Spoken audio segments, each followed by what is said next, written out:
Corona ನಿಯಂತ್ರಿಸುವಲ್ಲಿ ಕೇಂದ್ರ ಮತ್ತು ರಾಜ್ಯ ಸರ್ಕಾರ ಸಂಪೂರ್ಣ ವಿಫಲವಾಗಿದ್ದು ಬರೀ ಪೊಳ್ಳು ಭರವಸೆಗಳ ಮೂಲಕ ಜನರ ದಾರಿ ತಪ್ಪಿಸುತ್ತಿದೆ. ಹಾಗಾಗಿಯೇ ಸರ್ಕಾರದ ಉದಾಸೀನತೆಗೆ ಸುಪ್ರೀಂ ಕೋರ್ಟ್ ಛೀಮಾರಿ ಹಾಕಿದೆ ಎಂದು ಕಾಂಗ್ರೆಸ್ ಹಿರಿಯ ಮುಖಂಡ ಮತ್ತು ಮಾಜಿ ಸಂಸದ ಪಿಕೆ ಹರಿಪ್ರಸಾದ್ ಹರಿಹಾಯ್ದರು. ಕುಮಟಾ ಪಟ್ಟಣದಲ್ಲಿ ಸೋಮವಾರ ಕಾಂಗ್ರೆಸ್ ಸಹಾಯ ಹಸ್ತ ಕಾರ್ಯಕ್ರಮಕ್ಕೆ ಚಾಲನೆ ನೀಡಿದ ಬಳಿಕ ಅವರು ಮಾತನಾಡಿದರು. ಕೊರೋನಾದಿಂದ ಸಂಕಷ್ಟದಲ್ಲಿರುವವರಿಗೆ ಸರ್ಕಾರ ಘೋಷಿಸಿದ ಪರಿಹಾರಗಳನ್ನು ಸಂತ್ರಸ್ತರಿಗೆ ತಲುಪಿಸುವ ನಿಟ್ಟಿನಲ್ಲಿ ಬೀದಿಗಿಳಿದು ಹೋರಾಟ ಮಾಡುವುದಲ್ಲದೆ ವಿಧಾನಸಭೆ ವಿಧಾನ ಪರಿಷತ್ನಲ್ಲೂ ಪ್ರತಿಭಟನೆ ಮಾಡುತ್ತೇವೆ.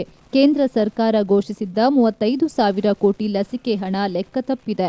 ಮೇ 1ರಿಂದ ಲಸಿಕೆ ಉತ್ಸವ ಆರಂಭಿಸುತ್ತೇವೆ ಎಂದು ಸರ್ಕಾರ ಘೋಷಿಸಿತ್ತು. ಇದೊಂದು ಅಪ್ಪಟ ಪ್ರಚಾರದ ಘೋಷಣೆ. ಕೊರೋನಾದಿಂದ ಜೀವ ಕಳೆದುಕೊಂಡವರಿಗೆ ಸಾಂಪ್ರದಾಯಿಕವಾಗಿ ಅಂತ್ಯ ಸಂಸ್ಕಾರಕ್ಕೂ ಅವಕಾಶ ನೀಡದ ಸರ್ಕಾರ 7 ದಿನಗಳ ಕಾಲ ಶವ ಸಂಸ್ಕಾರಕ್ಕಾಗಿ ಕಾಯುವ ದುಸ್ಥಿತಿ ಎದುರಾಗಿದೆ.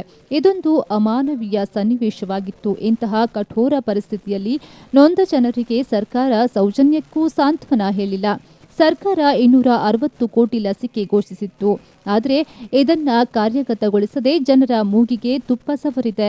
ಕೊರೋನಾ ಮೊದಲ ಅಲೆಯ ನಂತರ ಕೇಂದ್ರ ಸರ್ಕಾರ 21 ಲಕ್ಷ ಕೋಟಿ ಕೇರ್ ಫಂಡ್ ಘೋಷಿಸಿತ್ತು. ಇದರ ಮಾಹಿತಿ ಎಲ್ಲಿಯೂ ಲಭ್ಯವಾಗುತ್ತಿಲ್ಲ.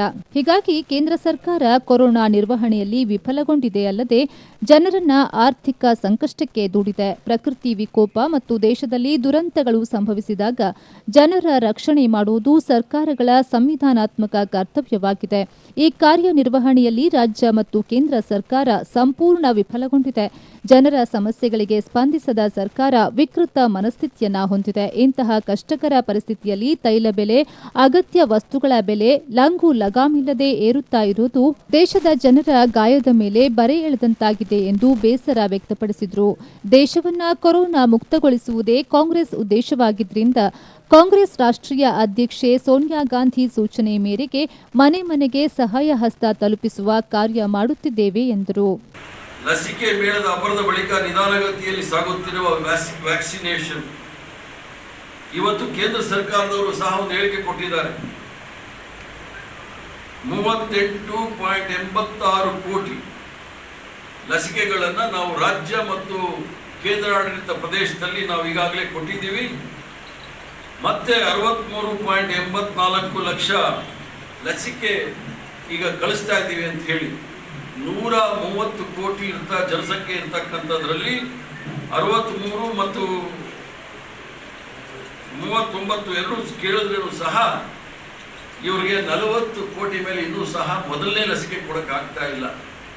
ಆದರೆ ಟೀಕಾ ಉತ್ಸವ, ಲಸಿಕೆ ಉತ್ಸವ ಅಂತ ಮಾಡಿರ್ತಕ್ಕಂಥ ವಿಕೃತ ಮನೋಭಾವ ಇದೆ ನೋಡಿ. ಜನರ ಸಾವು ನೋವಲ್ಲೂ ಸಹ ಸಂಭ್ರಮಿಸ್ತಕ್ಕಂಥ ಯಾರಿಗಾದ್ರೂ ವಿಕೃತ ಮನೋಭಾವ, ಇಂಗ್ಲಿಷಲ್ಲಿ ಸ್ಯಾಡಿಸ್ಟ್ ಅಂತಾರೆ, ಅದು ನರೇಂದ್ರ ಮೋದಿ ಮತ್ತು ಯಡಿಯೂರಪ್ಪ ಅಂತ ಹೇಳಿದ್ರೆ ತಪ್ಪಾಗ್ತದೆ. ಈ ವಿಕೃತವಾದ ಮನೋಭಾವದ ಪ್ರಧಾನಮಂತ್ರಿಗಳು, ಮುಖ್ಯಮಂತ್ರಿಗಳನ್ನ ನಾವು ಯಾರೂ ಸಹ ನೋಡಿಲ್ಲ.